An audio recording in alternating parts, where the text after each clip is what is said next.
Hey guys, it's Brendan from Best Life Weight Loss, and today's bike vlog, I want to talk about cardio. It's a mainstay on the channel.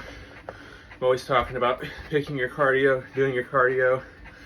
But today I want to talk about how much cardio you should be doing throughout your day or throughout your week, and kind of figuring out how to determine that. So if you've been watching from the beginning, you know that I picked my cardio as the stationary bike. And I started by just doing 15 minutes a day. It was really how I got that 15-minute number was just how tired I felt. 367 pounds, sit down on the bike, 15 minutes in, and my legs were tired, I'm out of breath, my body hurt. So that's how I determined how I was starting off. And I think I did the 15 minutes for like 2 weeks. Then I went to 20 minutes. I only added 5 more minutes, but it was just what I could do. Now, if you're jogging, swimming, running, your time is going to be different, especially your starting time.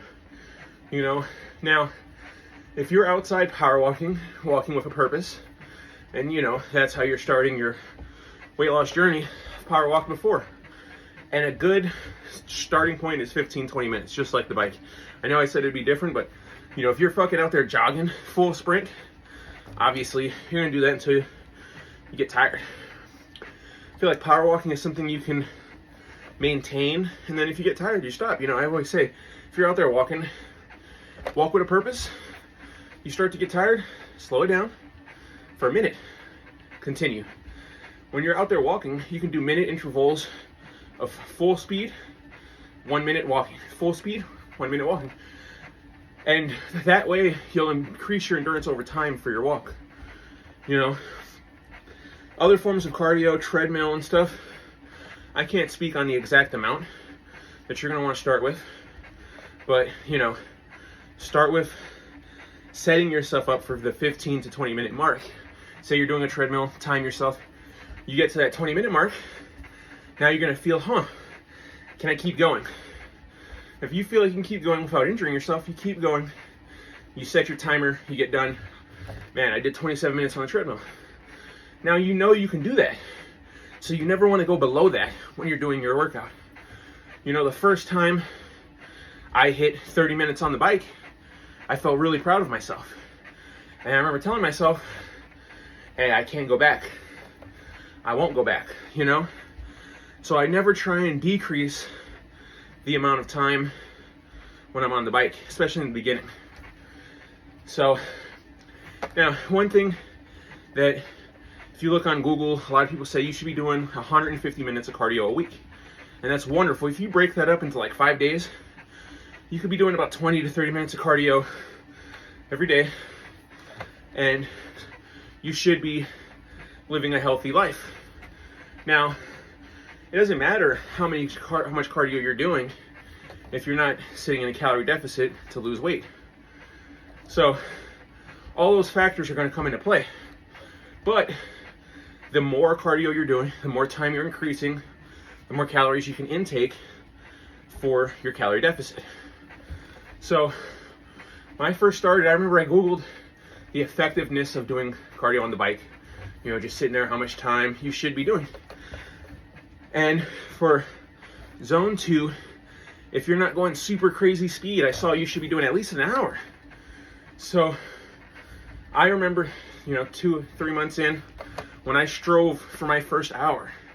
And I did that first hour, and it was rough, and I was tired, and I didn't think I'd make it. And I got done, and I was like, oh, we're doing an hour again tomorrow. Because once you achieve it once, it can be achieved multiple times after that. So, your amount of cardio you're going to want to do, it's something that it shouldn't be finite throughout your entire weight loss journey. You shouldn't get to an hour on the bike and that be the end all be all for the rest of your journey. I'm at 2 hours and 5 minutes right now. I added the 5 minutes to try and work out my knee. I've been watching a lot of knees over toes guy. A lot of trying to bulletproof my knees, and looks like a backwards motion on the bike, backwards walking can help with that. So just some things I've been implementing. Maybe I'll make a video about that.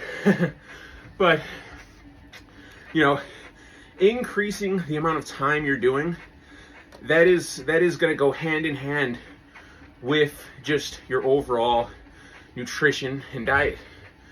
You know, calories in versus calories out, the calorie deficit that you're supposed to be walking around at, all of that stuff gets heightened and is easier to achieve and accomplish when you're increasing the amount of cardio you're doing.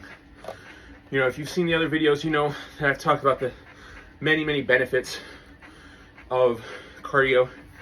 But one of the main benefits of adding more time is you're on there longer, you're burning more calories, you can consume more calories. Now, if you were fat, like I was, morbidly obese, then you'll know that even now that I've lost all this weight, that I'm 220 pounds, even now I still want to eat more. You know, I definitely don't eat as much, but I still have certain cravings, I still have certain thought processes. If it's put in front of me, I can body it. You put a bunch of donuts in front of me, and I don't have the willpower that day, it's all gone, you know? And by increasing my cardio, you know, I want to say Friday, so, you know, Saturday I don't really work out, I try and decompress on Saturday. Friday, I was having trouble recording the video, and I ended up staying an extra 10 minutes or whatever. I ended up burning like 2,000 something calories on Friday, and I probably squandered it all on my cheat day yesterday. I mean, probably had 5 donuts, fucking 3 pork chops. I mean, I was putting the food away. But because I'm sitting here doing fucking 2 hours of cardio 6 days a week, when I go weigh myself, I'll probably be like 224, 225. And, you know, I've gotten to that point where it doesn't discourage me anymore.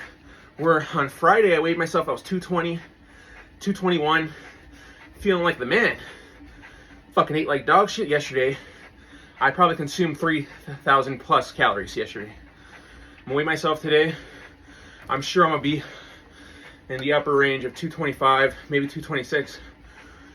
But with everything I've been telling you guys, if I implement all of my diet, all of my cardio for the next week, when I weigh myself on Friday, you know, just from experience of what I've learned, when I go to weigh myself, I'm going to be either back to where I was or lower. And it's I don't know, like, calorie deficit, calories in versus calories out, 100% will preach that. That is what I've learned. But it's almost like if you're eating the right foods, not a bunch of processed crap, real foods, and you're doing an excessive amount of cardio, it's almost like you can consume more calories and still lose weight. And I know that's not how that works, but that's how it feels. And maybe it's because I'm not tracking the calories on the cheat day, so I don't know if I'm consuming 3,000-4,000 calories. Maybe I'm not. Maybe I'm only consuming 2. But I'm having some of these crazy ass fucking cheat days where I'm eating just complete garbage. Fucking 100 grams of sugar in one day. Where with my diet now, I might barely consume any sugar throughout the day that's not coming from fruits or coming from like a barbecue sauce or something I use, you know? So if you're not increasing your time for your workout, you're not increasing the amount of options you have for your diet, for your cheat day, you know? I love my weight loss journey. I love losing the weight, but I'd be lying if I didn't say that in my brain I'd be thinking about those cheat days. I'd be having cheat days mapped out, you know? I always loved fast food. Lately I've been going, for a while there I was getting like Jack in the Box for my cheat day. Elevated now, baby. Getting California burritos. And it's nice. And that burrito probably 1,000 calories, you know? And it's okay. You know, one reason I feel like my weight loss journey has been so successful is because I've made it fun. Because I've made it exciting. Because I've made it the easiest journey I can possibly make. By not limiting myself on every aspect of what I'm doing. Making my food taste good. Making healthy foods taste good. That's how you're going to succeed. And increasing your cardio over time. And you're only going to know how to gauge that with yourself by adding more time and seeing how you feel. Well, I hope you understand what I'm saying and hope you start your weight loss journey today. Stay positive.